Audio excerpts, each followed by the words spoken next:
नमस्कार संस्कृत के प्रिय विद्यार्थियों, आप सभी का बहुत बहुत स्वागत है मैग्नेट ब्रेन्स पर। मैं पंकज तिवारी। तो आज हम लोग पढ़ने वाले हैं दीनबंधु श्री नायरा। जो हमारा पाठ चल रहा था उसके मोस्ट इंपोर्टेंट क्वेश्चन हम लोग करेंगे। आप लोग रेडी हैं तो जल्दी से जल्दी वीडियो को लाइक कर दीजिए और अपने दोस्तों तक सभी को शेयर जरूर कर देना है। भारत का एकमात्र ऐसा प्लेटफॉर्म मैग्नेट ब्रेन्स है जो आपको 100% फ्री एजुकेशन देता है। 100% फ्री एजुकेशन के साथ साथ मैग्नेट ब्रेन्स आपको प्रोवाइड कराता है दो प्लेटफॉर्म, एक तो मैग्नेट ब्रेन्स इंग्लिश मीडियम और magnet brains Hindi medium. Hindi medium की बात करूं तो क्लास 6 से लेकर के क्लास 12 तक Delhi board, Bihar board, UP board, MP board, Rajasthan board, इन सभी बोर्डों का पाठ्यक्रम बिल्कुल और बिल्कुल फ्री दिया जाता है, वो भी क्वालिटी कंटेंट के साथ। और बात करूं मैं इंग्लिश मीडियम की, जहां आप लोग अभी पढ़ रहे हैं, तो यहां पर आपको मालूम है कि केजी से लेकर के 12 क्लास तक सीबीएसई बोर्ड के द्वारा नियमित एनसीईआरटी को फॉलो करते हुए कंप्लीट सिलेबस दिया जाता है क्वालिटी कंटेंट के साथ, बिल्कुल और बिल्कुल फ्री। तो फिर देर किस बात की, चैनल को करिएगा सब्सक्राइब और वीडियो को करिएगा लाइक। चलिए चलते हैं, हमारी क्लास क्या रहेगी आगे की। कक्षा 12वीं संस्कृत, ऐच्छिक दीनबंधु श्री नायरा, 9वां पाठा, मोस्ट इंपोर्टेंट क्वेश्चन। आपको मालूम है कि दीनबंधु श्री नायर के बहुत ही महत्वपूर्ण प्रश्न हैं जो आपकी परीक्षा से संबंधित है, उनको ध्यानपूर्वक देखें। प्रश्न क्रमांक आपका रहेगा 1। प्रश्न क्रमांक 1 आपका है, लिखा हुआ है तथाप्यस्मिन् इति शब्दस्य संधि विच्छेदम चुनो। तथाप्यस्मिन्, इसका संधि विच्छेद आपको चुनना है। इसमें से कौन सा होगा? तथा प्लस अपि प्लस अस्मिन्, अस्मिन्, ये आपका संधि विच्छेद है। अब इसको आप देख लीजिए, इसका बड़ा आ ले लेना है और इसका आपको आ लेना है, दोनों को मिलाओगे बड़ा आ बन जाएगा। तो यहां से आप देखें, ये आपका इसमें से छोटा आ, बड़ा आ निकल चुका था और यहां पर आ निकल चुका था, तो पी बचा है, ठीक। और यहां आपका अस्मिन् हो जाएगा, अस्मिन्, अस्मिन्। आ की मात्रा था में लग जाएगी, इसको मिलाएंगे तो ये बनेगा आपका तथा, और पी इसमें मिल जाएगा तो बन जाएगा तथापि, और ये आपका यहाँ पर आ जाएगा अस्मिन्, ठीक है। ये तो तथापि प्लस अस्मिन्, इसमें कहीं दिख रहा है आपको? तथापि प्लस अस्मिन्, तथापि प्लस सिमिन्, तथपि अस्मिन्, तथा धन अस्मिन्, ठीक। तो कौन सा दिख रहा है? फर्स्ट नंबर का ऑप्शन आपको दिख रहा होगा, जो आपका यहाँ पर क्या हो जाएगा? सही हो जाएगा। लेकिन यहीं तक बात सीमित नहीं है, आंसर तो आपको मिल गया, लेकिन आपसे पूछा जाए कि आप इसमें कौन सी संधि लगाने वाले हैं, तो वो भी आपको जानकारी होनी चाहिए, क्योंकि 12th क्लास का पेपर देना है। आपने सैंपल पेपर देखा होगा, सैंपल पेपर में क्या क्या पूछ रहे हैं, उसी आधार पर आपको देखना है। तथा धन अपि, ठीक, तथापि प्लस अस्मिन्, क्या लिखा है? तथा प्लस, तथापि प्लस अस्मिन्, अस्मिन्, अस्मिन्, ठीक है। अब यहां पर देखें, इसमें से पा में से आपको ई निकाल लेना है, तो क्या हो जाएगा? तथा प और ई, अस्मिन्, अस्मिन्, ये आपका यहां बन जाएगा। ई के स्थान पर आपको या करना है, लेकिन कौन सी संधि से? यण संधि से। कौन सी संधि से होगा? यण संधि से होगा, यण संधि से होगा। और इको यणचि आपका इसमें सूत्र लगेगा, इको यणचि, ध्यानपूर्वक देखना, इको यणचि आपका सूत्र लगेगा। यहां पर आपका बन जाएगा तथा प और या और अस्मिन् दिया हुआ है। अब इसको मिलाएंगे तो पा आपका आधा हो जाएगा, तो यहां हो जाएगा तथाप्य, और ये भी आधा है तो अस्मिन् का आ मिल जाएगा, आधा सा और मिन, ये आपको मिल जाएगा तथाप्यस्मिन्। कौन सी संधि? यण संधि। कौन सा सूत्र? इको यणचि, एकः स्थाने यण स्यादचि संहितायां परे रहते यणादेशः स्यात्। हो गया पहला प्रश्न। दूसरे नंबर के प्रश्न पर दिया हुआ है इच्छाम, इच्छाम दिया हुआ है। इति शब्दस्य विपरीतार्थकम शब्दम चिनुत। विपरीतार्थक का मतलब क्या होता है? विलोम पद। विपरीतार्थक का मतलब क्या होता है? विलोम पद। ध्यान रख लेना कि आप कौन सा पद? विलोम पद की बात कर रहे हैं, और इच्छाम का मतलब होता है इच्छा को, ठीक। तो यहाँ अनिच्छाम, अनिच्छा और अनिच्छ और अनिच्छाम, क्या हो जाएगा? निक्षाम, अनिच्छा और अनिच्छ और अनिच्छाम। तो यहां पर द्वितीय विभक्ति लगी है, तो द्वितीय विभक्ति का रूप ही आपको देखना पड़ेगा, और द्वितीय विभक्ति का रूप देखोगे तो आपका हो जाएगा क्या? विलोम पद अनिच्छा। इच्छाम में द्वितीय विभक्ति और अनिच्छाम में भी द्वितीय विभक्ति। इच्छा शब्द क्या है? आकारांत स्त्रीवाची। कैसे बनेगा? इच्छा, इच्छाम, इच्छया, इच्छायै, इच्छाया, इच्छाया, इच्छायाम, हे इच्छे बन जाएगा। तो इच्छाम में द्वितीय विभक्ति तो अनिच्छाम में भी द्वितीय विभक्ति। तीसरे नंबर के प्रश्न पर चलेंगे। तीसरे नंबर का प्रश्न हमारा क्या कहता है? दीर्घ जीवनम इति शब्दस्य विपरीतार्थक शब्दम चिनुत। दीर्घ जीवन का मतलब होता है लंबे जीवन की बात, बड़े लंबी आयु, दीर्घ आयु हो तुम्हारी, दीर्घ जीवनम वही कहलाता है हमारा दीर्घ आयु। ठीक, तो दीर्घ जीवनम इति शब्दस्य विपरीतार्थकम शब्दम चिनोत। ठीक, उन्होंने कहा लंबे जीवन का शब्द का विपरीतार्थक विलोम तो अल्प आयु हो जाएगा ना। दीर्घ जीवनम लघु जीव और जीवनम लघु जीवनम लघु जीवनम। बताइए, जल्दी से बताइए, आप लोग इसमें देखते जाइए। तो तीसरे नंबर का आप सोच रहे होगे सर चौथे नंबर का क्यों नहीं हुआ है? चौथे नंबर में भी तो वही लिखा है, बस इतना अंतर है हलंत का। ये इसमें ये पूरा हो गया है, इसमें आधा है। इतने अंतर में ही तो काम होता है, संस्कृत में इतने में ही हो जाता है। ठीक, आपका जो माँ है वो हलंत है और इसमें भी आपका हलंत है। दीर्घ जीवनम लघु जीवनम, समझ में आ गया? इसलिए आपका ऑप्शन ये वाला विलोम पद के आधार पर, दीर्घ का मतलब लंबा जीवन और लघु जीवनम का मतलब छोटा। आपने सांडिल्य ऋषि के बारे में सोचा जिन्होंने दुर्गत सप्तशती को लिखा? उनकी भी तो अल्प आयु थी ना, वही तो अल्प आयु है लघु जीवन। ठीक, लेकिन अमर हो गए भैया दुर्ग सप्तशती को लिख करके, भोले की प्रार्थना करके। ध्यानपूर्वक देखें, कालखंडे, कालखंडे इति पदेषु कः समासः अस्ति। कालखंडे का मतलब जानते हो? जो स्कूलों में आपने देखा है ना, बेल बजती है, समय एक एक हमारे लेक्चर 40-40 मिनट के पीरियड्स होते हैं ना, तो उन्हीं की बात कर रहे हैं। कालखंडे, कालखंड में, ठीक है ना, समय के खंड में, समय के टुकड़ों में। तो इस पद में कौन सा समास है? ठीक, समय का खंड। ठीक, समय का खंड, षष्ठी तत्पुरुष द्वंद्व समास, कर्मधारय और बहुव्रीहि। तो समयवाची यहाँ खंड कैसा है? बोले काल का समय, तो यहाँ षष्ठी तत्पुरुष समास आपका लग जाएगा।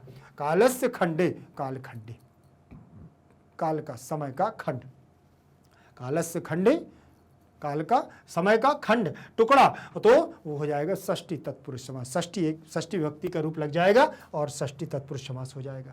प्रश्न क्रमांक 5 पर चलेंगे। प्रश्न क्रमांक 5 क्या कहता है? स्वीकृत इति पदेषु कः प्रत्यय। स्वीकृत पद में इस पद में कौन सा प्रत्यय है? तो यहां पर सबसे पहले तो मैं बता दूं आपको, कृत्य बना हुआ है, तो क्री धातु है, तो ये तो आपका हट जाएगा यहां से। तुमुन प्रत्यय का यहाँ कोई, तुमुन प्रत्यय में आपका तुम शेष रहता है। ठीक है, क्योंकि ऊ की और ना की संज्ञा हो जाती है, तो यहाँ पर तुम, तो यहाँ पर माँ तो है नहीं, तो ये भी आपका कट जाएगा। ठीक है, ये भी आपका कट हो जाएगा। सानच प्रत्यय में आपका शा की और चा की संज्ञा होती है, आन बचता है, तो आन से ज़्यादा क्या हो जाएगा? आन का मान हो जाएगा, तो यहाँ पर भी आपका ये कट जाएगा और आपके पास केवल एक क्या रह गया है? ल्यप प्रत्यय, लकार की और पकार की संज्ञा होकर के केवल क्या बचता है? या शेष बचता है, केवल या शेष बचता है और लास्ट में क्या है? या है। प्रत्यय को जानना पड़ेगा आपको कि प्रत्यय क्या होता है। प्रत्यय अंत में जुड़ता है और उपसर्ग आगे जुड़ता है, इसलिए इनको ध्यानपूर्वक देखें और ल्यप प्रत्यय अपना आंसर ले लें। ठीक है, प्रश्न क्रमांक हम लोग 6 पर चलते हैं। लिखा हुआ है संस्कृत भाषा उत्तरम, संस्कृत भाषा के द्वारा उत्तर दो। किसके द्वारा उत्तर दो? संस्कृत भाषा के द्वारा उत्तर दो। अब संस्कृत भाषा के द्वारा उत्तर देना है पहला प्रश्न। ठीक, आपने दीनबंधु श्री नायर अगर पाठ नहीं पढ़ा है तो भैया पहले से जाकर के अनुवाद भाग 1-2 को जरूर पढ़िएगा। ठीक, क्योंकि आनंद आएगा आपको जब कहानी स्टोरी इसकी पता होगी, तो आपको आंसर देने में मजा आएगा। ठीक, श्री नायर कुत्र गमना इच्छाम न प्रकटितवान। श्री नायर जो दीनबंधु श्री नायर जी थे, वो कुत्र माने कहां पर, गमनाय माने जाने के लिए, इच्छाम माने इच्छा को, ना माने नहीं, प्रकटिति भूत माने कभी भी प्रकट नहीं किया। कहां पर? कहां पर? अपने स्वदेश जहां से आए हुए थे वहां जाने के लिए उन्होंने कभी भी क्या नहीं किया? किसी को प्रकट नहीं किया कि हम वहां जाना चाहते हैं, इच्छा प्रकट नहीं की। वो था उनका केरल राज्य, केरल राज्य के थे। श्री नायरा स्वराज्यम केरलम प्रतिगमना इच्छाम न प्रकटितवान। संस्कृत भाषा में आपको उत्तर देना है, तो यहां देखें क्या करना है आपको। कुत्र माने कहां, तो स्वराज्यम केरलम प्रति, इतना शब्द आपको जोड़ना है। अगर यहाँ पर आप ज़्यादा नहीं जोड़ पाएंगे तो आप केवल केरल जोड़ देना, आपका आंसर सही हो जाएगा। एक शब्द, ये भी आपके वन वर्ड की तरह ही है, ध्यान रख लेना, ठीक। बाकी आपको यहाँ से मिल जाएगा एक छाम, ठीक है ना, गमनाय मिल जाएगा, एक छाम मिल जाएगा, ना मिल जाएगा, प्रकटितवान मिल जाएगा, सब यहीं से मिल जाएगा। बस केरल प्रति जोड़ देना, केरल की ओर, ठीक। तो केरल बस जोड़ दोगे और बाकी इनको नहीं भी जोड़ोगे तो चल जाएगा, लेकिन अगर पूरा जोड़ोगे तो और सुंदर, जैसा आपकी बुक में दिया हुआ है उस प्रकार से मैंने आपको यहाँ बताया हुआ है, ठीक है। श्री नायरा स्वराज्यम केरलम प्रति गमनाय, इच्छाम न प्रकटितवान, प्रथमा का एक वचन, स्वराज्यम में द्वितीय, प्रति केरलम प्रति प्रति योगे द्वितीय, द्वितीय विभक्ति लगी है, गमनाय में चतुर्थी, इच्छाम में द्वितीय, ना माने नहीं, और प्रकटितवान में यहाँ पर क्या लग गया है, कितवतु प्रत्यय लग गया है। श्री नायरा स्ववेतनस्य अर्धाधिकम भागम कुत्र प्रेषयति स्म। श्री नायर अपने स्वयं के वेतनमान से, जो उनको सैलरी मिलती थी ना, उस सैलरी, वेतनमान का मतलब, वेतनस्य का मतलब जो उनको महीने मासिक वेतन मिलता था, उसका अर्ध अधिकम भाग, आधे से भी ज्यादा, अर्ध माने आधा और अधिकम माने ज्यादा, आधे से भी ज्यादा, भागम माने भाग, कुत्र माने कहां पर, प्रेषयति माने भेजते, और इस माने थे कहां पर भेजते थे, क्योंकि उनके द्वारा, आपने अगर चैप्टर को पढ़ा होगा तो उनको आपको मालूम होगा कि उनके द्वारा एक अनाथ आश्रम चलाया जा रहा था अपने राज्य केरल में, ठीक है ना। तो वहां पर मैरी नाम की एक वो थी, महिला थी, जो उसको चलाते थे। तो अपने वेतन का आधे से अधिक भाग कहां पर भेजते थे, तो कुत्र की जगह पर केवल केरल जोड़ देना। क्या जोड़ देना है, केरलम। श्री नायरा स्वावेतनस्य अर्धाधिकम भागम केरलम प्रेषयति, इसमें केरल भेजते थे अनाथ आश्रम के लिए, ठीक है। तो यहाँ पर भी प्रथमा का एक वचन, स्ववेतनस्य में यहाँ पर आपका षष्ठी का एक वचन, अर्ध प्लस अधिकम बराबर अर्धाधिकम, तो दीर्घ संधि लगी हुई है। और कुत्र माने कहाँ, प्रेषयति, प्रेषयतः, प्रेषयन्ति भेजने के लिए है, तो यहाँ पर कर्मवाचक की क्रिया लग जाएगी, लट लकार प्रथम पुरुष एक वचन की, मतलब था, ठीक। कहाँ पर भेजते थे, तो यहाँ पर अगला देखेंगे, बहुदिनेभ्य स्थगितानाम समस्यानाम समाधानम कदा जाता। बहुत दिनों से, स्थगित माने रुकी हुई, बहुत दिनों से रुकी हुई समस्याओं का समाधान कब जाकर के हुआ, कब हुआ, ठीक। तो आपको मालूम है, जैसे जब दीनबंधु श्री नायर का ट्रांसफर हुआ यहाँ आकर के उड़ीसा में, ठीक, तो वहाँ पर उन्होंने देखा कि खाद्य आपूर्ति विभाग में हो गया था, तो बहुत दिनों से कुछ काम पेंडिंग में पड़े हुए थे, जो आप जानते हो ना, सरकारी काम है तो ऐसे पड़े रहते हैं पेंडिंग में, तो सरकारी काम थे। लेकिन जैसे ही वो उनका ट्रांसफ़र हुआ तो उन्होंने कुछ ही दिनों में उनको सब कुछ समाप्त कर दिया और सबका निर्णय समाधान कर दिया। बहुदिनेभ्य में चतुर्थी की बहुवचन, बहुदिनेभ्य स्थगति नाम माने षष्ठी का बहुवचन, और समस्या नाम में षष्ठी का बहुवचन, समाधानम माने समाधान को, कदा माने कब, जातम माने हुआ, कब हुआ। तो आप देख लीजिए, कदा माने कब हुआ, तो देखो एक मासाभ्यंतरे बहुदिनेभ्य, देखिएगा लिखा हुआ है, श्री नायरस्य दायित्व ग्रहणस्य एक मासाभ्यंतरे बहुदिनेभ्य स्थगिति नाम समस्या नाम समाधानम जातम। जैसे ही दीनबंधु श्री नायर का यहाँ पर क्या हुआ, ट्रांसफर होकर के उन्होंने दायित्व ग्रहण किया, मतलब उन्होंने ज्वाइनिंग ली, और उसी समय एक महीने के अंदर बहुत दिनों से पेंडिंग में पड़े हुए हमारी समस्याओं का क्या कर दिया, उन्होंने समस्याओं का समाधान कर दिया। श्री नायरस्य में षष्ठी का एक वचन, दायित्व ग्रहणस्य में षष्ठी का एक वचन, एक मासाभ्यंतरे, तो एक महीने के अंदर, तो एक मासाभ्यंतरे तो दीर्घ संधि भी है और सप्तमी का एक वचन भी है। दिनेभ्य में आपका चतुर्थी का बहुवचन, यहाँ षष्ठी का बहुवचन, षष्ठी का बहुवचन, समाधानम जातम, समाधान हो गया। फिर इसके बाद देखेंगे अगला प्रश्न दिया हुआ है, आश्रमे के लालिता पालिताश्च भवन्ति, आश्रमे के लालिता पालिताश्च भवन्ति। आश्रम में के माने कौन, लालिता माने लालन, और पालिता माने पालन, भवन्ति माने होता था। किसका बताइए, किसका लालन पालन होता था, तो अनाथ शिशुआ, अनाथ शिशुओं का, किसका, आश्रमे अनाथाः शिशुवाः लालिताः पालिताश्च भवन्ति। अनाथ, जिनके माता पिता नहीं होते, जो अनाथ बच्चे थे, उनकी क्या होती थी, वहाँ पर पालन पोषण होता था अनाथ में, जहाँ पर दीनबंधु श्री नायर अपनी सैलरी का आधे से ज़्यादा भाग क्या कर देते थे, भेजते थे। आश्रमे में सप्तमी का एक वचन, अनाथा में प्रथमा का बहुवचन, और शिशु का रूप चलेगा आपका गुरु के समान, तो ये भी हमारा प्रथमा का बहुवचन है। जैसे गुरु गुरुम गुरुवाह, वैसे ही बनेगा हमारा, जैसे गुरु गुरु गुरु गुरुवाह, तो यहाँ बनेगा शिशु शिशु और शिशुवाह। तो यहाँ पर आपका प्रथमा का बहुवचन, लालिता में प्रथमा का बहुवचन, पालिता में भी प्रथमा का बहुवचन है, और यहाँ भवति भवता भवंती ये भी आपका लट लकार प्रथम पुरुष बहुवचन का रूप है। प्रश्न क्रमांक 7 पर चलेंगे। यहाँ पर लिखा है सा प्रसंग हिंदी भाषा व्याख्याम कुरुत। सा प्रसंग आपको क्या कर देना है, यहाँ क्या करना है, व्याख्या करना है हिंदी भाषा के द्वारा। उपभोक्तृणाम अपि अभियोगे नास्ति विभागस्य विपक्षे। उपभोग तृणमाम अपि, ठीक है ना, जो उपभोक्ता थे, उपभोक्ता जो संग्रहालय था वहाँ का उपभोक्ता आयोग था, उसमें कोई भी क्या है, अभियोग ना अस्ति, माने कोई भी मुकदमा दायर नहीं था, विभागस्य विपक्षे, विभाग के विपक्ष में। तो इसके बारे में आपको संदर्भ प्रसंग व्याख्या लिखनी है। तो देखें यहाँ पर प्रसंग देखें क्या लिखा। प्रस्तुत पंक्ति हमारी पाठ्य पुस्तक शाश्वती द्वितीय भागा के दीनबंधु श्री नायर नामक पाठ से ली गई है, और यह पाठ उड़िया के प्रख्यात साहित्यकार श्री चंद्रशेखर दास वर्मा द्वारा रचित पाषाणी कन्या नामक कथा संग्रह के संस्कृत अनुवाद से संकलित है। यह संस्कृत अनुवाद डॉक्टर नारायण दास ने किया है। यह संस्कृत अनुवाद किसने किया है, डॉक्टर श्री नारायण दास जी ने किया है। व्याख्या देखें। प्रस्तुत पंक्ति में दीनबंधु श्री नायर की सत्यनिष्ठा एवं कर्तव्य निष्ठा के फलस्वरूप खाद्य आपूर्ति विभाग के विरोध में उपभोक्ताओं की ओर से किसी प्रकार की अभियोग न होने का उल्लेख किया गया है। क्या किया गया है, उपभोक्ताओं की ओर से किसी प्रकार का अभियोग न होने की बात यहां पर की गई है। फिर यहां पर देखिए लिखा हुआ है, श्री नायर एक सत्यनिष्ठ तथा मानवीय संवेदना से ओतप्रोत कर्तव्यनिष्ठ अधिकारी थे और उड़ीसा सरकार के खाद्य आपूर्ति विभाग के सचिव पद को संभालते ही इस विभाग का कायाकल्प हो गया और खाद्यान्न में मिलावट या हेराफेरी नाम मात्र रह गई। अतः श्री नायर के कार्यकाल में उपभोक्ताओं को विभाग पर किसी प्रकार का अभियोग चलाने की आवश्यकता ही नहीं पड़ी। श्री नायर के आने से विभाग की न केवल सक्रियता बढ़ी अपितु ईमानदारी से काम करने का भी वातावरण बना। परिणामतः उपभोक्ता विभाग की कार्यप्रणाली से संतुष्ट हुए और कोर्ट कचहरी के विवादों से विभाग मुक्त हो गया।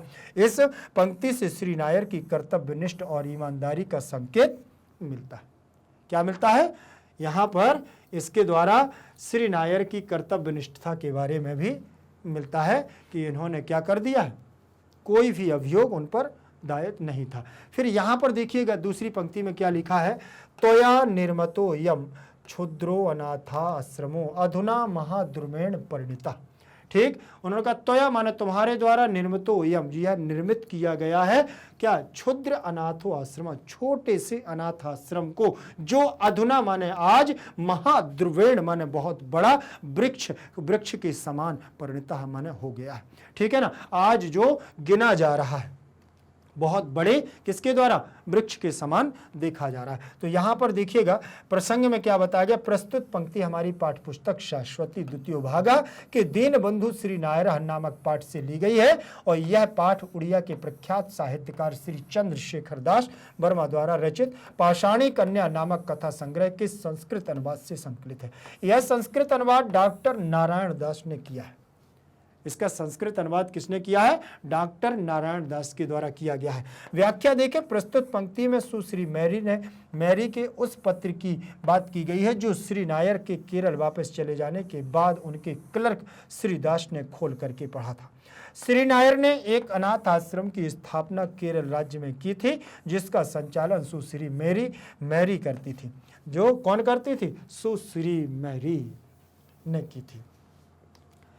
यहां पर देखें, मेरी अब मैरी कहती है कि अब मृत्यु के निकट थी और अब उसने श्री नायर को स्वयं यह अनाथ आश्रम संभालने तथा अंतिम क्षणों में श्री नायर के दर्शन करने की इच्छा प्रकट की थी। मैरी ने इस पत्र में यह भी बताया कि यह आश्रम कभी बहुत छोटे रूप में था परंतु आज यह बहुत बड़े वृक्ष का रूप धारण कर चुका है।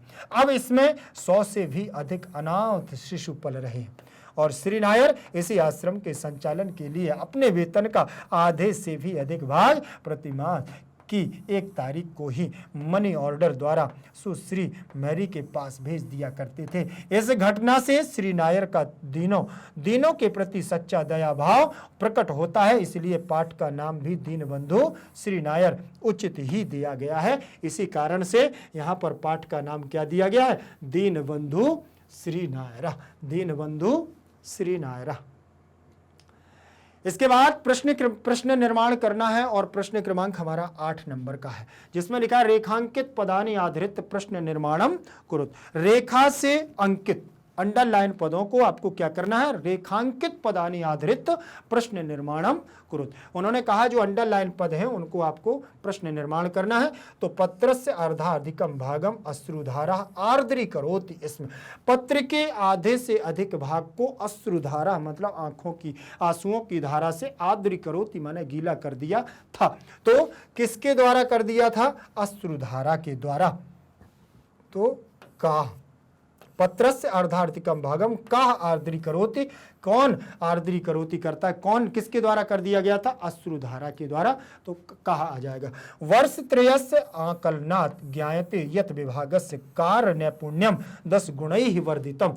वर्ष त्रयस्य माने 3 वर्ष के आकलन से, 3 वर्ष के आकलन को मतलब एनालिसिस किया गया कि 3 वर्ष में इन्होंने क्या किया है। तो 3 वर्ष के आकलन से यह ज्ञात होता है कि जो विभाग के कार्य निपुणता 10 गुना बढ़ गई है। जिस कार्य जो विभाग था उसमें जो कार्य हो रहा था वो 10 गुना क्या हो गया? बढ़ गया है। ठीक, तो वर्ष त्रयस्य में षष्ठी विभक्ति लगी हुई है, तो आपको भी यहां क्या कर देना है? षष्ठी विभक्ति लगा देना है और प्रश्न आपका बन जाएगा। कस्य आकलनात्, आकलनात् में पंचमी का एक वचन, ज्ञायते ज्ञायते ज्ञायन्ते, तो ये भी आपकी ज्ञा धातु है, कर्मवाचक की क्रिया है। विभागस्य में षष्ठी का एक वचन, कार्य नैपुण्यम 10 गुणई में तृतीय विभक्ति का बहुवचन रूप है। वर्धितम में वृद्ध धातु से वर्धितम बन गया है। भगवान त्वाम दीर्घ जीवनम कार्यतु, भगवान तुमको लंबी आयु करे या दे। ठीक, कार्यतु मतलब करे, ऐसा है। तो भगवान त्वाम माने तुमको, दीर्घ जीवनम लंबी आयु दे, ऐसा किसके द्वारा कहा गया है? मैरी के द्वारा कहा गया। तो त्वाम दिया हुआ है तो त्वाम की जगह क्या हो जाएगा? कहा, कम, द्वितीय विभक्ति है तो यहां पर क्या है? कम आ जाएगा, द्वितीय विभक्ति। भगवान तुमको दीर्घ जीवन दे या लंबी आयु दे, कार्यतु। ठीक, कार्यतु। यहां इसके बाद आगे देखेंगे और प्रश्न क्रमांक हमारा 9 नंबर का रहेगा। विपरीतार्थक पदानि मेलयत, विलोम पदों को आपको क्या कर देना है? इससे जोड़ना है और मेल कर देना है।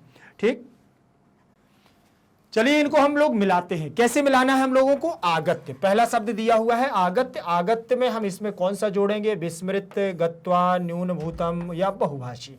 विपरीतार्थक पदों का मतलब तो आपको मालूम है कि विलोम पद होता है, और विलोम पदों को जोड़ने के लिए आगत्य का मतलब आकर के, तो गत्वा मतलब जाकर के, तो मिला देंगे। फिर लिखा है स्वल्पभाषी। स्वल्पभाषी का मतलब होता है अपना स्वयं कम बोलने वाला, ठीक है ना, स्वल्पभाषी। और इसका मतलब होता है न्यूनीभूतम। ठीक, सॉरी, इसका मतलब हो जाएगा बहुभाषी, बहुत ज्यादा बोलने वाला। फिर लिखा है अधिकीभूतम। अधिकीभूतम माने अधिक ज्यादा, और ये हो जाएगा न्यूनीभूतम माने बहुत कम। ठीक, और स्मृताः का मतलब होता है विस्मृतः। स्मृतः का मतलब होता है, स्मृतः का मतलब स्मरण करना, और विस्मृतः का मतलब भूल जाना। ठीक, तो विलोम पदों में आपको शब्दों का क्या करना है? चयन करना है। आप इसको आराम से देख लीजिए और इसका आंसर भी देख लें। पहले का देखें, आगत्य का क्या हो जाएगा? गत्वा, और स्वल्पभाषी का बहुभाषी, अधिकीभूतम का न्यूनीभूतम, और स्मृतः का विस्मृतः। समझ में आ गया? फिर इसके बाद हम लोग आगे बढ़ेंगे और प्रश्न क्रमांक हमारा रहेगा 10 नंबर का। 10 नंबर के प्रश्न को देखें, जिसमें लिखा हुआ है निम्नलिखित शब्दानाम अर्थः का। निम्नलिखित शब्दों के अर्थ क्या हैं? निम्नलिखित शब्दों के अर्थ क्या हैं? तथाप्यस्मिन् बोधगम्य मनोनिवेशः प्रत्यागमनम कर्म नैपुण्यम स्वीकृत्य अपमिश्रणम अनुमीयते न्यूनीभूतम अतिरिच्य विगलिता अवनमन्य अनमन्य और दायित्व हस्तांतरणम सज्जीकुरु धनादेशेन निर्वापित देखें आय व्यय आकलनम स्वप्रस्थानिकी पितरौ। ये शब्द दिए हुए हैं और इन शब्दों को, ये बहुत ही मोस्ट इंपॉर्टेंट है, ध्यान रखना, परीक्षा में आए हुए हैं। तो इनके शब्दों के अर्थ देखिएगा। लिखा हुआ है तथाप्यस्मिन्, तथा अस्मिन् बराबर तथाप्यस्मिन्, तो यहां पर हो जाएगा आपका क्या? तब भी इसमें। बोधगम्य का मतलब जानने योग्य, और मनोनिवेशा का मतलब होता है दत्तचित्त होना। क्या होना? दत्तचित्त होना। और प्रत्यागमनम का मतलब होता है वापस लौट जाना, वापस लौटना या वापस लौट जाना। फिर इसके बाद दिया है कर्म नैपुण्यम। क्या दिया है? कर्म नैपुण्यम मतलब कर्मों में निपुणता। स्वीकृत का मतलब स्वीकार करके। अपमिश्रणम मतलब मिलावट, अपमिश्रणम का मतलब मिलावट। अनुमीयते अनुमान किया जाता है। क्या लिखा है? अनुमान किया जाता है। अनुमीयते मतलब अनुमान लगाना, ठीक है। फिर इसके बाद न्यूनीभूतम कम हो गया। न्यूनीभूतम का मतलब कम होना और अधिकीभूतम का मतलब ज्यादा होना। अतिरिक्त का मतलब अतिरिक्त और विगलिता का मतलब निकली हुई। और अवनमयी झुकाकर, अवनमन्य होना या अवनमयी होना, तो इसका मतलब होता है झुक करके या झुका करके प्रणाम करना। दायित्व हस्तांतरणम, दायित्व हस्तांतरणम मतलब दूसरे को प्रभार अपना हस्तगत कराना या दूसरे को सौंप करके जाना, ठीक है। सज्जी कुरु का मतलब होता है तैयार करो। सज्जी कुरु का मतलब तैयार करो, सज्ज हो जाओ। धनादेशेन धन मनी ऑर्डर, ठीक है ना। धनादेशेन का मतलब होता है मनी ऑर्डर से और पैसे का क्या करना? प्रेषित करना। निर्वापिता माने शांत भाव से, और आय व्यय आकलनम आय और व्यय का विवरण कर देना, मतलब कितना खर्च हुआ है, कितना आया है, कितना गया है, उसका क्या कर देना? विवरण लिखना। सौ प्रस्थान की विदाई। और पितरों का मतलब माता और पिता। पितरों का मतलब होता है माता और पिता। ये आपके शब्द दिए हुए परीक्षाओं में पूर्वत आए हुए हैं, तो इनको भी आप ध्यान पूर्वक से अच्छे से देखिएगा। प्रश्न क्रमांक 11 नंबर पर चलेंगे। 11 नंबर का प्रश्न है, लिखा है अधः समस्त पदानाम विग्रह दत्ताः तानाश्रित्य समस्त पदानि रचयत समासानामपि लिखत। उन्होंने कहा अधा माने नीचे, समस्त पदानाम माने समस्त पद दिए गए हैं, ठीक। नीचे समस्त पदों का विग्रह दत्वा, विग्रह दिया गया है, समस्त पद नहीं है, यहां विग्रह दिया गया है। दत्ता माने दिया है, तान आश्रित उनको आश्रय मान करके समस्त पदानी रचियत समस्त पद बनाओ, मतलब समस्त पद बनाओ। और समास नामानी लिखत, और समासों के नाम भी लिखना है। तो यहां पर देखिएगा कैसे लिखना है आपको। जैसे लिखा है कालस्य खंडः तस्मिन, तो कालखंडे क्या बन जाएगा? यहां कालखंडे। नीचे देखें ये लिखा कालस्य खंडा तस्मिन बराबर कालखंडे, तो षष्ठी तत्पुरुष समास आपका यहां लगा है। देखिए कालस्य में षष्ठी विभक्ति लग गई है और तस्मिन शब्द लगा है, इसलिए सप्तमी का एक वचन लग गया है। तो आप इसको पूरे पद में क्या देखेंगे? कालखंडे सप्तमी तत्पुरुष, षष्ठी तत्पुरुष। फिर इसके बाद दूसरा दिया हुआ है द्विचा त्रिचा अनयोः समाहारा तेसाम, ठीक। द्विचा त्रिचा और चा लगा हुआ है, तो निश्चित तौर से द्वंद्व समास ही होने वाला है। लेकिन जब संख्यावाची पद होता है, जब संख्यावाची पद होता है तो द्विगु समास हो जाता है, द्वित्राणांचा, ठीक, त्राणानाम। तो यहां पर अनयोः समाहारा तेसाम, तो द्विगु समास हो जाएगा द्वित्राणाम। क्या लिखा है? द्वित्राणाम। 2 और 3। धनाय आदेशः तेन, धनाय आदेशः तेन, तो धनाय में चतुर्थी व्यक्ति जैसे रामाय वैसे ही धनाय बनता है, आदेशः तेन लिखा हुआ है। तो यहां देखें धनाय आदेशः तेन, तो धनादेशेन चतुर्थी तत्पुरुष समास हो जाएगा। जिस विभक्ति का लोप किया गया, यहां षष्ठी का लोप किया गया, तो षष्ठी तत्पुरुष हो गया है। और यहां पर संख्यावाची होने की वजह से यहां द्विगु समास हो गया है, और यहां चतुर्थी का लोप हुआ है, इसलिए चतुर्थी तत्पुरुष समास हो गया है, ठीक है। क्योंकि आपको समास के बारे में आपको मैं बता दूं कि समास हमारे जैसे हम लोग पढ़ते हैं, तो वैसे तो समासशास्त्र पंचदा, लेकिन 6 समासों को हम लोग पढ़ते हैं, ठीक। तो जिसमें अव्यय भाव समास होता है, तो पूर्व पद में अव्यय होता है, और तत्पुरुष समास में विभक्ति का लोप होता है, उत्तर पद प्रधान होता है, ठीक, वो हमारा तत्पुरुष समास कहलाता है। फिर इसके बाद द्विगु समास में हमारा क्या होता है? द्विगु समास में संख्यावाची होती है। कर्मधारय समास में रंगवाची विशेषण होते हैं, ठीक, विशेषण विशेष बहुलम। और बात करें हम इसके बाद द्वंद्व समास की, तो दोनों पद हमारे प्रधान होते हैं, उभय पद प्रधान द्वंद्व समास, और बहुब्रीहि में अनेक मन्य पदार्थ है, तीसरा पद प्रधान होता है, वो हमारा बहुब्रीहि समास कहलाता है। फिर इसके बाद प्रश्न क्रमांक 12 पर चलेंगे। 12 नंबर मतलब 12 नंबर के प्रश्न पर चलेंगे। यहां पर लिखा हुआ है हमारा अधो लिखतेषु पदेषु प्रकृति प्रत्यय विभागम कुरुत। नीचे लिखे हुए पदों के प्रकृति और प्रत्यय को क्या करना है? अलग अलग करना है। प्रकृति प्रत्यय का मतलब क्या होता है? जिस शब्द से उसकी उत्पत्ति होती है वह उसकी प्रकृति कहलाती है, और उसी के आधार पर यहाँ पर क्या होता है, प्रकृति और प्रत्यय हमारा होता है। प्रकृति प्रत्यय से जो मूल शब्द हमारा बनता है, जिस मूल से, वो हमारी उसकी प्रकृति होती है। जैसे समाप्य दिया हुआ है तो यहाँ पर भी सम उपसर्ग पूर्वक आप धातु और ल्यप प्रत्यय से यहाँ समाप्य बना है, ये समाप्य बना है। जैसे ये लिखा ना, सम उपसर्ग है, सम उपसर्ग हो गया, आप धातु हो गई, और यहाँ ल्यप प्रत्यय लग गया है।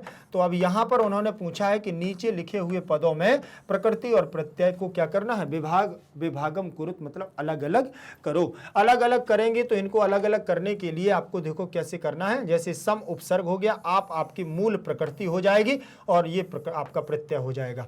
ऐसे आपको इनको क्या करना है, अलग अलग करना है। तो ध्यान पूर्वक आप इनको देखिएगा कैसे अलग अलग करेंगे इसको। ठीक, जैसे ये लिखा हुआ है सम, तो इसमें आ मिलेगा तो ये बड़ा हो जाएगा, तो ये बनेगा समा, समा, और आधा पा है तो ये पा आधा हो जाएगा। ल्यप में लकार की और पकार की संज्ञा हो जाती है, या शेष रहता है, तो ये आपका इसमें जोड़ देना और हो जाएगा आपका समाप्य।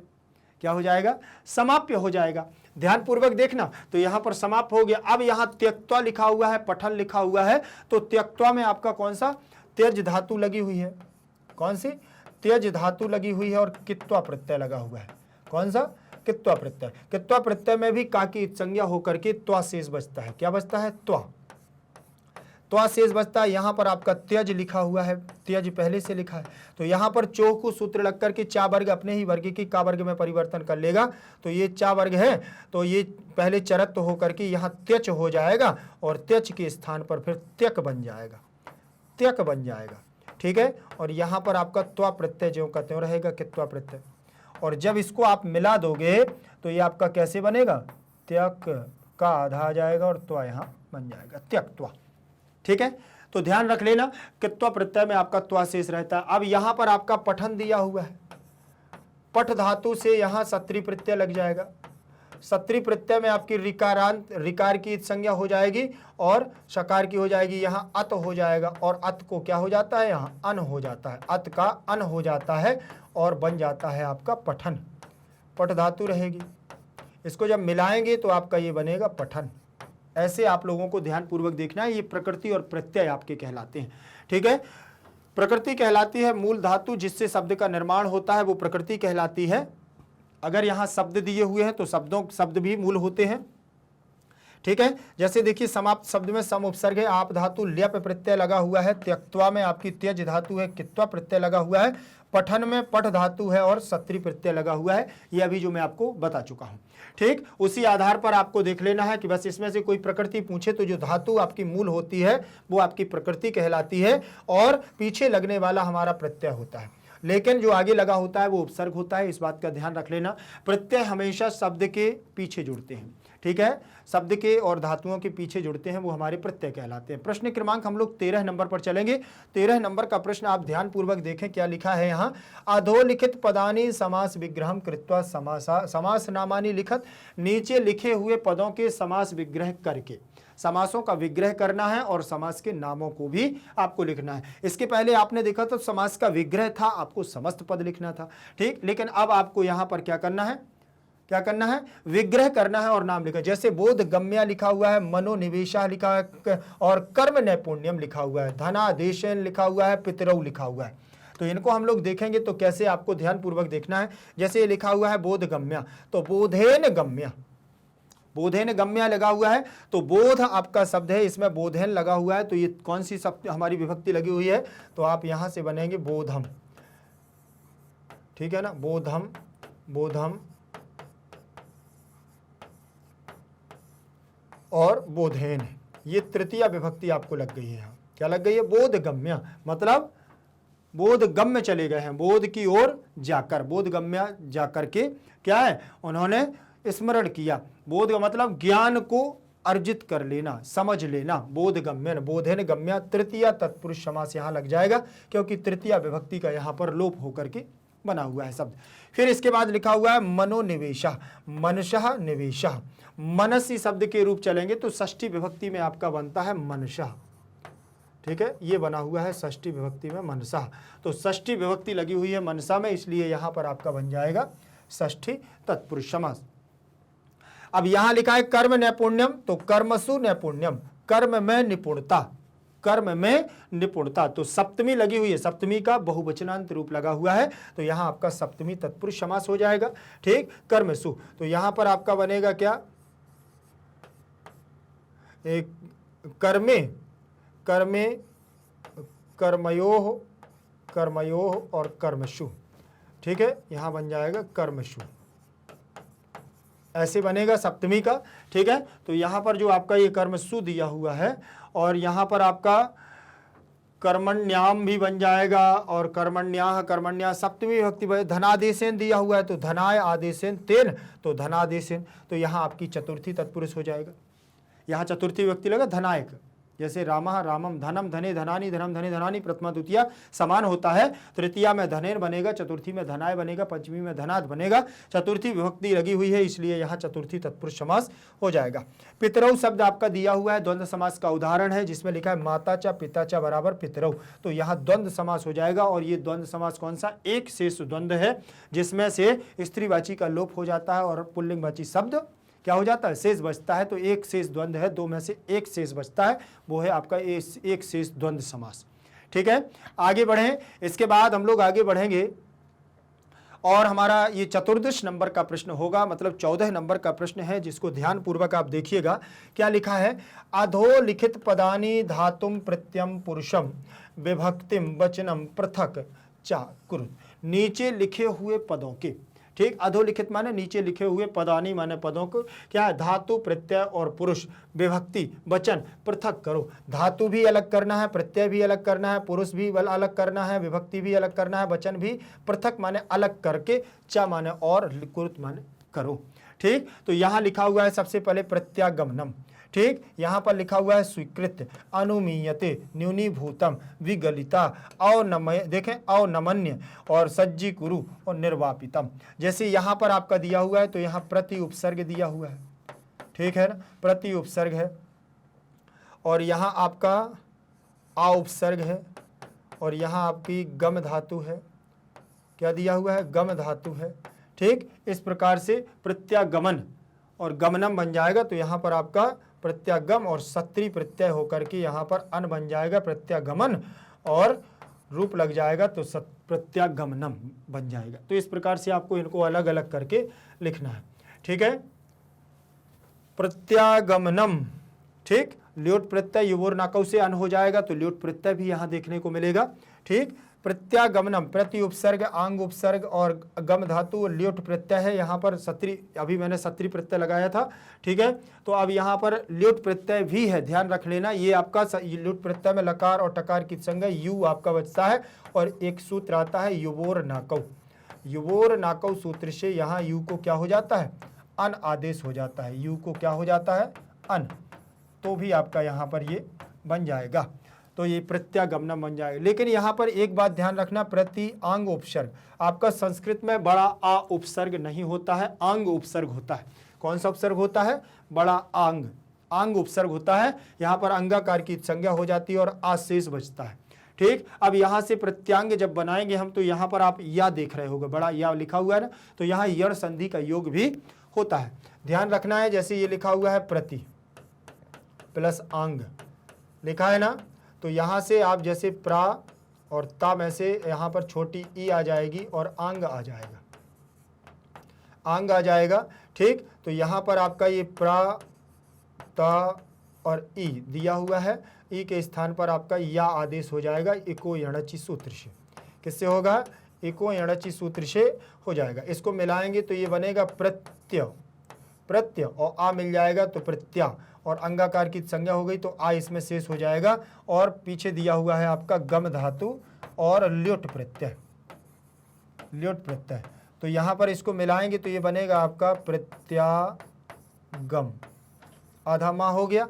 और यहाँ पर आपको क्या लिखा है, युवोर नाकौ से आपका यू हो जाएगा, जो मैंने अभी आपको बताया था ना कि ल्योट प्रत्यय में आपका यू शेष बचता है, तो यहाँ पर यू शेष बच जाएगा और यहाँ पर अन आदेश होकर के प्रत्यागमन, प्रत्यागमन बन जाएगा, अन बच जाएगा तो अन को इसमें प्रत्यागमन और रूप लग जाएगा और प्रत्यागमनम बन जाएगा। क्या बन जाएगा, प्रत्यागमनम।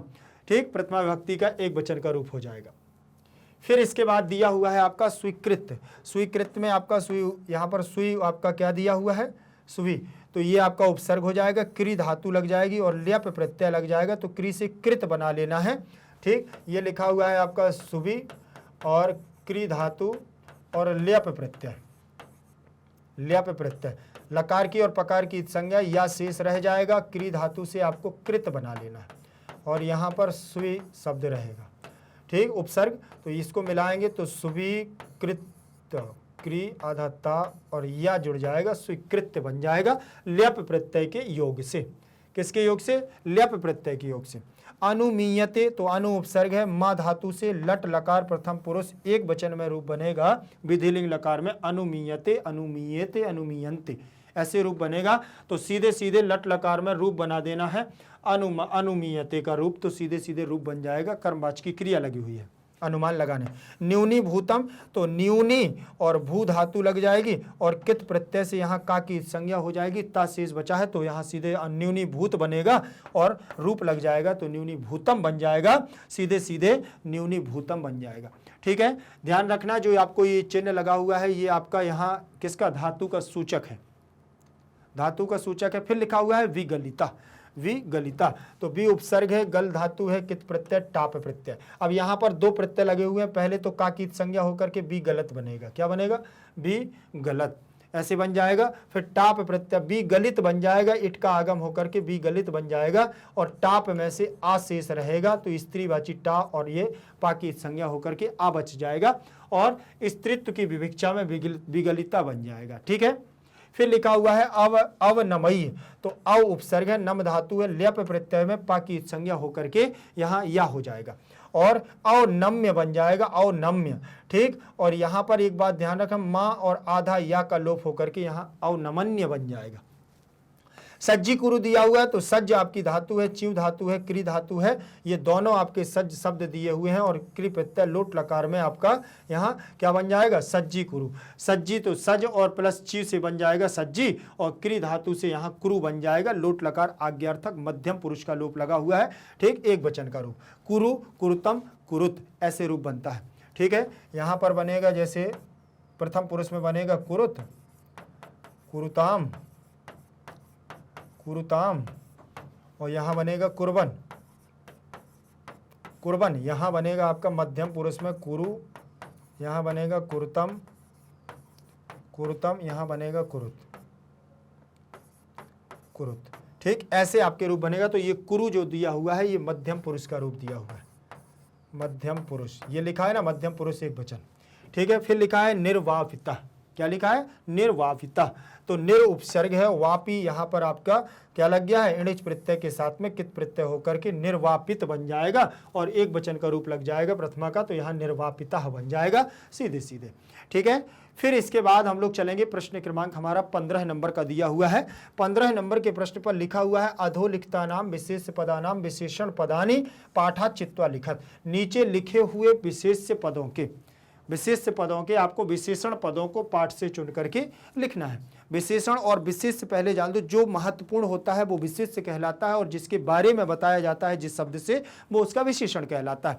विशेषण शब्द का मतलब होता है जिसके बारे में कुछ विशेषता बतला दी जाए, जैसे वार्तालाप, अश्रुधारा, व्यवहार और पत्रम। तो यहाँ पर आपको विशेषण पदों को पाठ से चुन करके लिखना है, तो ये लिखे हुए हैं, ध्यान से देखें। ठीक, तो यहाँ पर विशेषण पद है और यहाँ विशेष पद। विशेष पद में वार्तालाप शब्द दिया है। वार्तालाप का मतलब होता है आपस में बातचीत करना, लेकिन वो बातचीत कैसे करते थे? संतुलित बातचीत करते थे। कौन कौन? दीनबंधु श्री नायर। ठीक, दीनबंधु श्री नायर संतुलित बातचीत करते थे, जितना काम होता था उतनी बातचीत करते थे, अतिरिक्त बात नहीं करते थे। फिर लिखा हुआ है अश्रुधारा, अश्रु की धारा से क्या हो गया था? विगलिता पत्र, लगातार जो विगलित पत्र थी उससे गल गया है पत्र, आंसुओं की धारा से गल गया था जो पत्र, वही है विगलिता। व्यवहार का मतलब उनका व्यवहार कैसा? किसी से कोई भी व्यवहार उनका रुक्ष व्यवहार नहीं था, रूखा व्यवहार नहीं था, ऐसा पाठ में आया हुआ है। ठीक, पत्रम, पत्र कैसा था? पूर्वतनम, पूर्वतनम, पहले के समान वो जो पत्र था वैसे ही दूसरा पत्र भी आया हुआ था। ठीक है, चलिए यहाँ पर हमारा ये मोस्ट इंपॉर्टेंट जो चैप्टर था वो हम लोगों ने फिनिश कर लिया है और दीनबंधु श्री नायर का हमने मोस्ट इंपॉर्टेंट बहुत ही महत्वपूर्ण प्रश्नों को यहाँ पर सॉल्व किया है। आप लोगों को यदि इसमें कहीं पर भी कोई समस्या जाती है तो आप मुझे कमेंट सेक्शन में जरूर दीजिएगा। वीडियो को लाइक करते हुए अपने दोस्तों तक शेयर जरूर करना है। भारत का एकमात्र ऐसा प्लेटफॉर्म मैग्नेट ब्रेन्स है जो आपको 100% फ्री एजुकेशन देता है। 100% फ्री एजुकेशन के साथ साथ मैग्नेट ब्रेन्स आपको प्रोवाइड कराता है 2 प्लेटफॉर्म, एक तो मैग्नेट ब्रेन्स इंग्लिश मीडियम और magnet brains Hindi medium. Hindi medium की बात करूं तो क्लास 6 से लेकर के क्लास 12 तक Delhi board, Bihar board, UP board, MP board, Rajasthan board, इन सभी बोर्डों का पाठ्यक्रम बिल्कुल और बिल्कुल फ्री दिया जाता है, वो भी क्वालिटी कंटेंट के साथ। और बात करूं मैं इंग्लिश मीडियम की, जहां आप लोग अभी पढ़ रहे हैं, तो यहां पर भी आपको है कि केजी से लेकर के 12 क्लास तक सीबीएसई बोर्ड के द्वारा नियमित एनसीईआरटी को फॉलो करते हुए कंप्लीट चैप्टर दिया जाता है और क्वालिटी कंटेंट के साथ बिल्कुल फ्री। तो फिर देर किस बात की, चैनल को करिएगा सब्सक्राइब और वीडियो को करिएगा लाइक। एक बात और ध्यान रखना है कि मैग्नेट ब्रेन्स आपको प्रोवाइड कराता है क्लास 6 से लेकर के क्लास 12 तक के हिंदी मीडियम और इंग्लिश मीडियम के नोट्स, जो आपकी परीक्षा में आपको देंगे बेहतर से बेहतर नंबर लाने में आपकी मदद। तो जल्दी से जल्दी नोट्स की जानकारी जरूर लीजिएगा, लिंक इन डिस्क्रिप्शन बॉक्स में ई नोट्स और ई बुक्स के माध्यम से आपको ये जानकारी मिल जाएगी। ये नोट्स कैसे आप तक पहुंचेंगे वो भी आपको जानकारी वहां से प्राप्त हो जाएगी, ध्यान रखेंगे। और YouTube के अलावा यदि आप सोशल मीडिया पर अन्यत्र जगह भी एक्टिव रहते हैं, मतलब जैसे Facebook, Insta, Twitter, WhatsApp group आदि, तो सर्च कर सकते हैं मैग्नेट ब्रेन्स को और पाएं बेहतर से बेहतर वीडियोस। फिर मिलेंगे अगली क्लास के साथ, तब तक के लिए बने रहिएगा मैग्नेट ब्रेन्स के साथ। जयतु संस्कृतम, जयतु भारतम।